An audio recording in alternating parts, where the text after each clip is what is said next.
Magandang araw po mga kababayan. Welcome po sa Pinilakan Lakbay. Ayan. Pagsasaluhan po natin ay maapaw sa sarap na dininding. May sugpo po yan sa ilalim. Mas marami pa po. O, diba?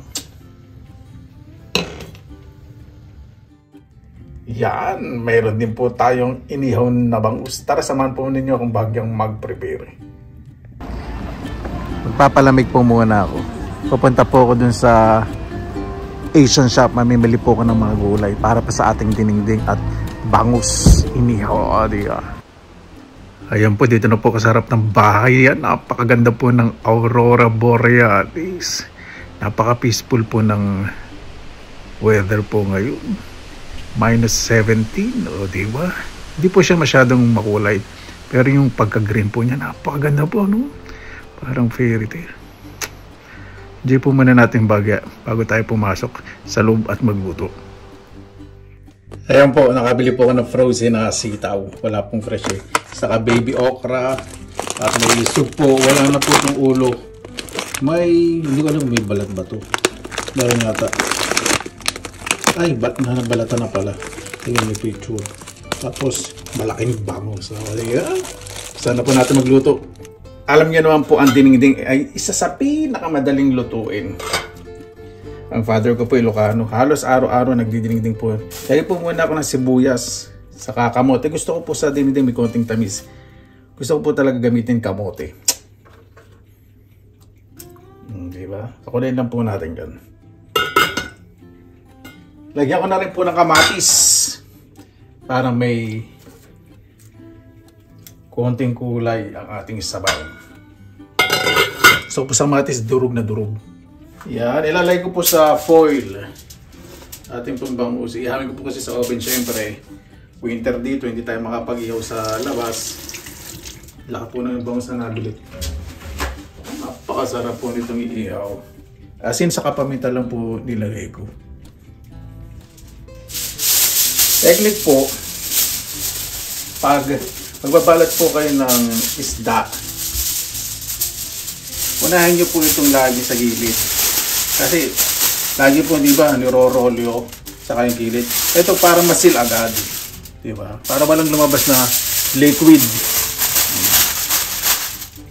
Tapos, tiklo po ninyo, para kayo nagbabalot ng ng lumpiang Shanghai. O kaya, pritong toge, ganun. O, di ba? Tidy looking. Malinis. That's it. Alay po ito sa oven ng 200 degrees Celsius. Siguro mga 35 minutes to 45 minutes. Luto na po yan. Ayan! Naamoy ko na po yung kamatis sa sibuyas. Yan po yung gusto ko. Alay ko na po itong bunga ng malunggay. Nabili ko rin po ito frozen. Pero napakaganda po diyan. Ganyan po pag winter. Pwede po lang ilagay sa freezer ang malunggay. Wahiwa. Alam po ninyo, pagbibili ko po sa mga Asian shops, nakuha po ako ng idea ng mga pwede palang ilagay sa freezer. O, di ba? So kapag magluluto tayo, lalo na hindi panahon ng mga gulay, lagyan natin sa freezer. Kaya tulad ng baby okra, ang palaya po, buo, kailangan tanggalin niyo po yung buto, tapos biyakin. Tapos isil po ninyong mabuti sa kayong okra. Baby okra po yun. Ay, buti na may mga gandong gulay. Maglalagay na nga po pala ako ng asin para mabilis po yung pagluto ng gulay pag kumukulo. Ayan, kumukulo na po. Diba? Ang dinengdeng po talaga sa Ilocano. Ibig sabihin dinidingding yung sinasala po, yung bagong. Yun po yung pagkakaintindi ko sa pagluluto po ng dinengdeng. Kung anong gulay meron kayo, pwede nyo pong idingding. Alay ko na po itong ampalaya at baby okra. Ayoko rin po kasi masyadong overcook itong gulay. Kung ayaw nyo pong mapait na ampalaya, bibili nyo po yung mga unang bunga ng ampalaya. Hindi ko alam kung anong buwan ng unang bunga ng ampalaya eh. Yung pag-ani. End of March. Parang mga ganun, o first week ng April. Ida po natin yan. po natin. Yan, isang kulo lang po para hindi ko ma-overcook ang gulay. Lalagay na po akong talong. Alam niyo naman po dito sa Finland, yung talong giant. Wala po akong mabili nung mahabang talong dito, no? Lalo na pag winter. Itong talong, syempre, hindi naman po pwedeng ilagay sa freezer to. Ay, naglagay pala ako isang beses. Kaya lang na ano na siya, nagkukulay brown. Pag nasa freezer. Pwede rin, kaya lang mabilis siyang ma-overcook. Sinubukan ko lang. Lalagyan ko sitaw. Yung nabili ko nga po palang sitaw, blanch. Ibig sabihin ano lang, nilubog sa mainit na tubig. Hindi siya overcook.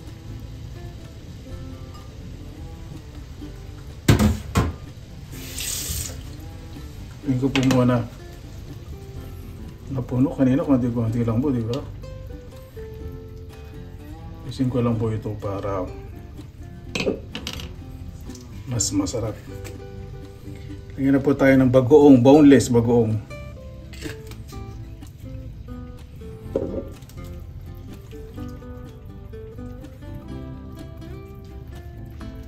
Hindi ko po muna tatakpan dahil apaw na apaw. Ayan! Nalagay na po ako ng sili. Hindi po ito siling panigang, mahaba po ito. Medyo maanghang. May konting tamis. Pero po kasi sa Ilocos yung maliliit na sili na green. Kasing lasa po nito. Ginagamit po talaga sa mga pagluluto po ng dinding. Sarap po yun. Sili na yun. At ilalagay ko na po ang supo. Wala na po pala siyang balat. Handahanin lang natin dahil umaapaw. Lagyan rin po tayo ng konting paminta. Iba po hindi naglalagay. Depende naman po sa inyong panlasa. Konti lang. Yan. Hindi na kasya. Wag na lang po muna nating takwan. Mamaya ko na lang po babawasan kapag naluto na po yung hipon. Ayan po. Luto na po ang ating dinengdeng. Tinikman ko na po. Napakasarap. Tama-tama na po sa akin yung alat. Wala pong masyadong lalasang. It's pait sa ampalaya. Siguro ng bunga yun. Napakasarap. Tingnan po natin maluto ang inihaw na bangus. May binago po ko sa pag-ihaw. Binuksan ko po yung foil kasi naalala ko nung nag-ihaw ko dati nakasarado sa foil. Hindi po siya mukhang inihaw. Mukha siya pinaputukan. Ayan o, di ba? Ready na po. Kaya na po tayo. Mabuhay yan. Maraming salamat na po sa Panginoon. Sama-sama na naman po tayo. Nabay safe po ang lahat. Bago po tayong salamatan po muna natin ng Panginoon. Panginoon, maraming salamat na po sa biyaya binigay po sa ibibigay sa araw po na to. Lalo na po sa inyong naibigay na wayan. Bawat isa, pasalamatan po kung ano po yung dumarating. Mapamalaki o mapamali. Dahil po yung biyaya ganun po sa inyo.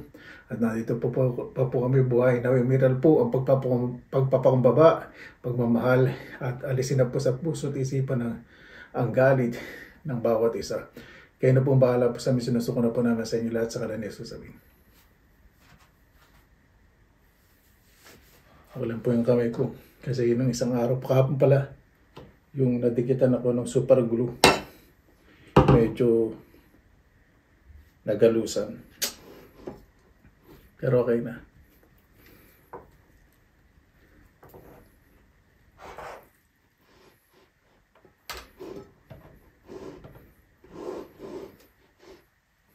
Lakas makaasar ano. Miss ko po yung ganito na ako. Lalo na swimming.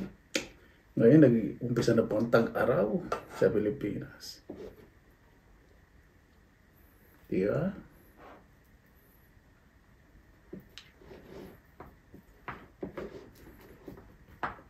Ito pong kanin ko ay basmati.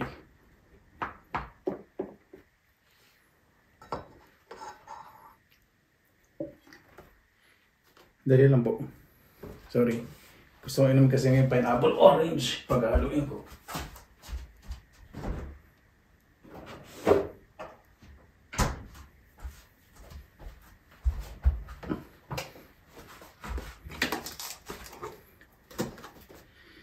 Lagyan muna tayo ng pineapple Ito pong pareho na to. Walang added sugar.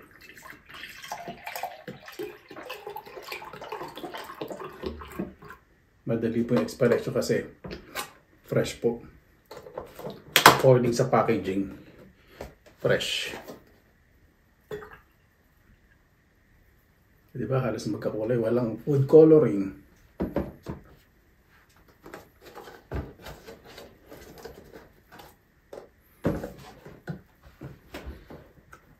Natin sa tabi. Ayun sa tao.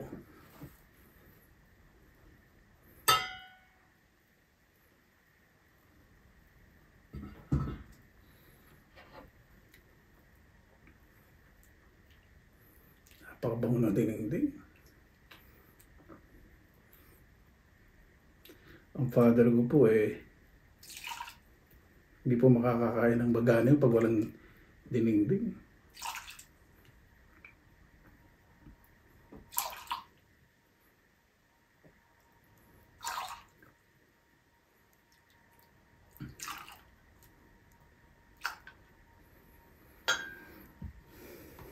At gulay.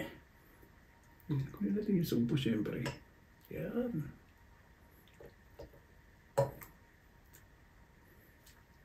Boy, malunggay.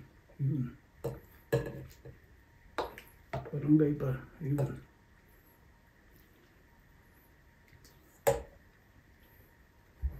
Diba? Sama ko po, patis na may sili at lemon.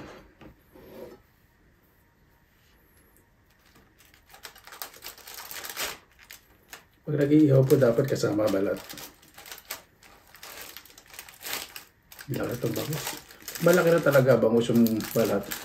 Medyo patigas na, maunat.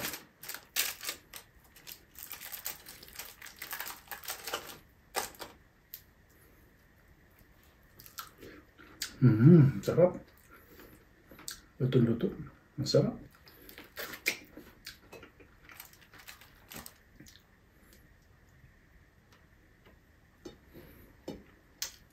Sarap talaga pag iniihaw, lalo na sa uling.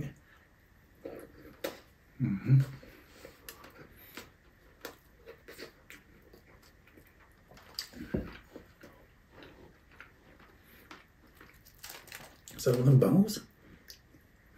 Hindi ko po alam kung saan bansa galing po ito. Meron din pong galing sa Pilipinas. Kaya lang daing na po. Ito hindi ko po alam kung saan. Hindi ko na-check yung packaging.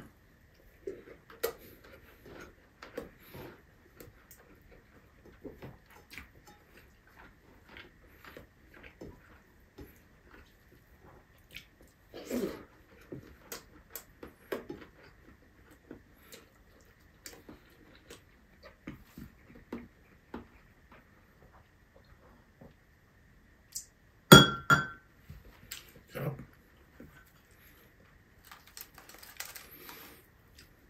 Malamang.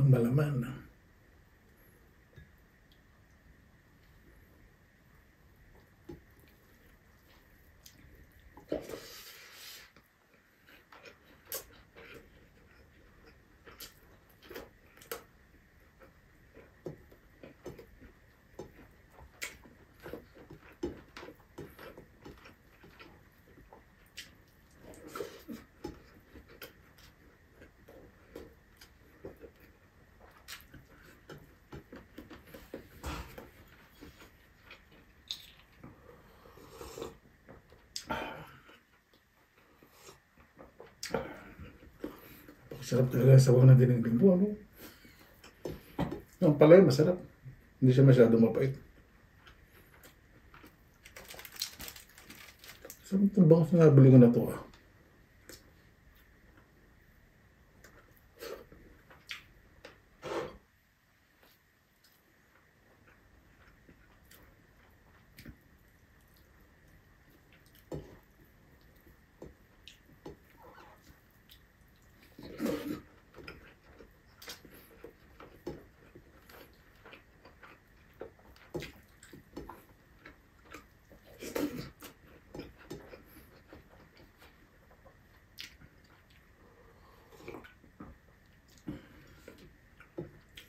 Masarap po.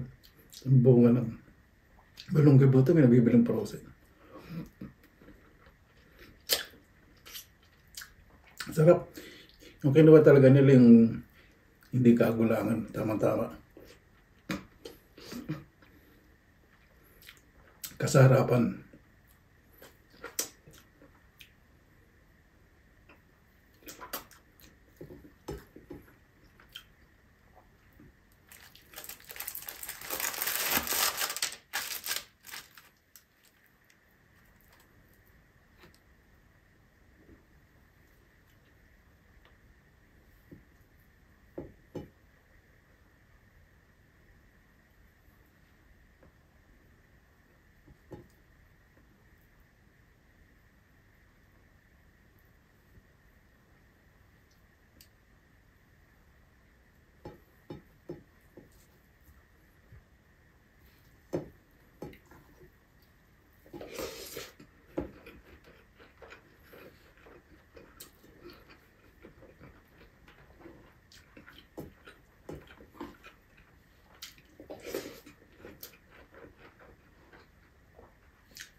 Sarap ng tiyan. Ito, yan.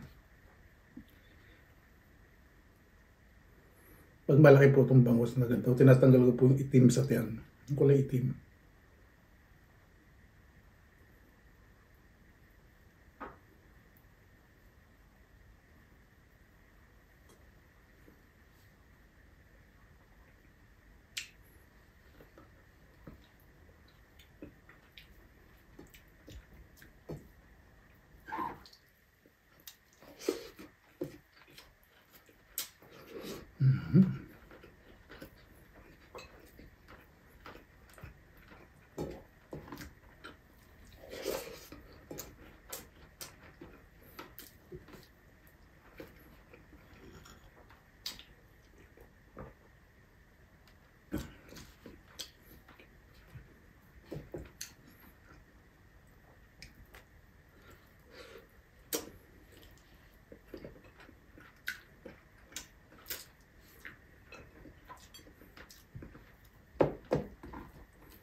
Nagmas, nagyamas, lami, manyaman, sabroso. Sarap. Tayo sabaw.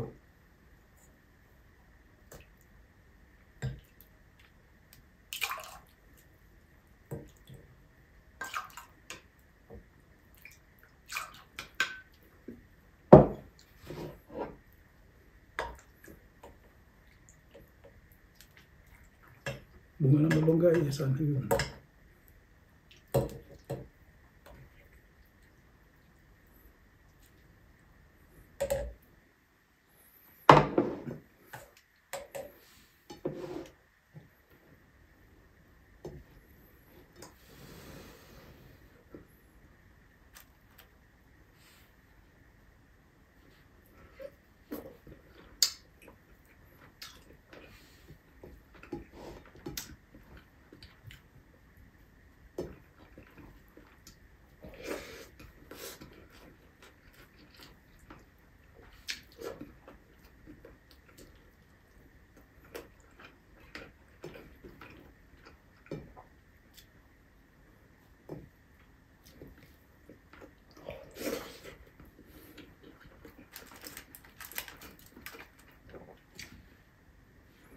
Pag may natira po ang bangus na kinamay ko, iinit ko po yun sa oven para hindi masira. At titignan ko may kanin.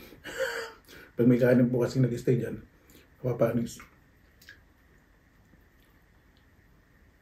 Sana ko sa oven para hindi masira. Palalamig yung lalagay sa rep.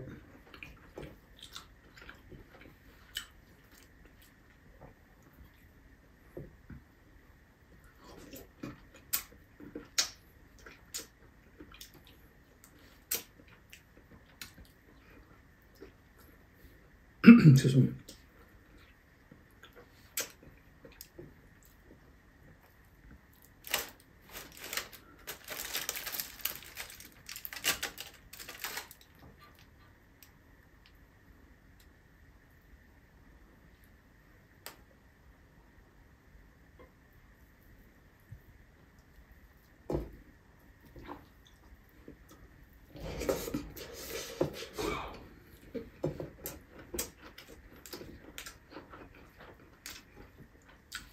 Mga neighbor ko po nasa labas. Atin po ang mubo. Kasi yung Aurora, nandiyan po sa labas. Kasi po lumabas kaya halamig. Minus 23 na ngayon. Ang po sir, ewan ko po narinig po nagbubulungan. Dito sa kutsina at sarado bintana, medyo narinig ko sila.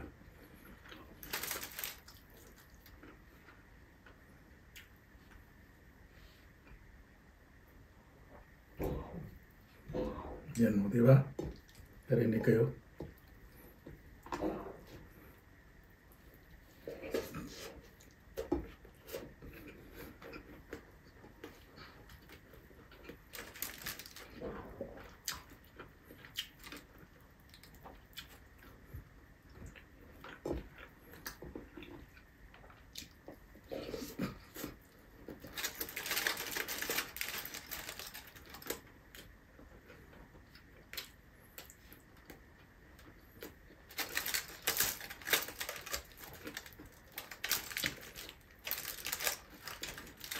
Ang bango.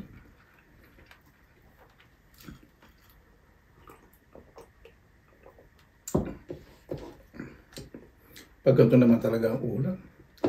Pag naluto nyo po yung dinengdeng na may luya, bawang at laygay po inihaw, tawag po itong bulang lang.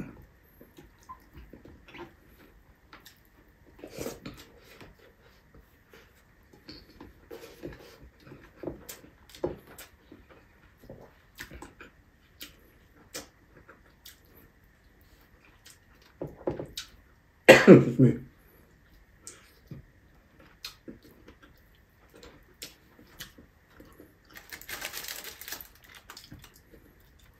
Manamis-namis kung ano ba ang sabi ko. Sarap.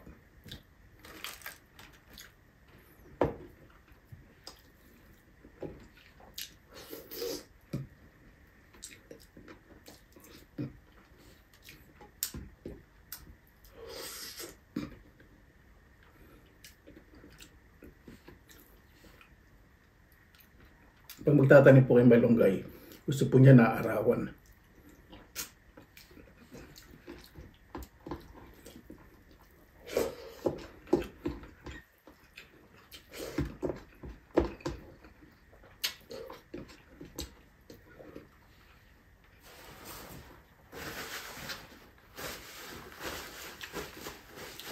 Sarap. Ito yung ulam talaga ng mga Ilocano na napakasarap.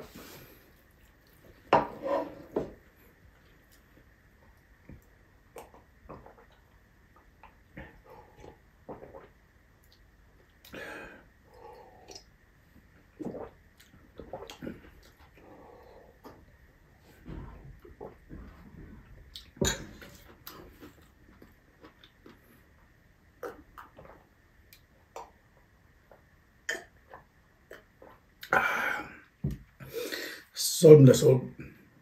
Paano po bago tayo tapos pasalamatan po muna natin ng Panginoon. Maraming salamat po sa biyaya po sa araw ito. Naway bawat isa po ligtas, lalo na po yung malalayo po sa kanilang mamahal sa buhay. Umila lang po ang paglaban ng patas sa buhay. Alisin po ang galit sa puso at isipan dahil hindi po magiging masaya ang buhay. Kaya na po ang bahala po sa amin. Isinusuko na po namin sa inyo lahat sa kanilang susabihin. Paano po? Maraming salamat na po sa inyo oras nila sa pinilangan. Basta lagi pa tayo positive vibes, good vibes. God bless you po lagi mga araw. Laban lang.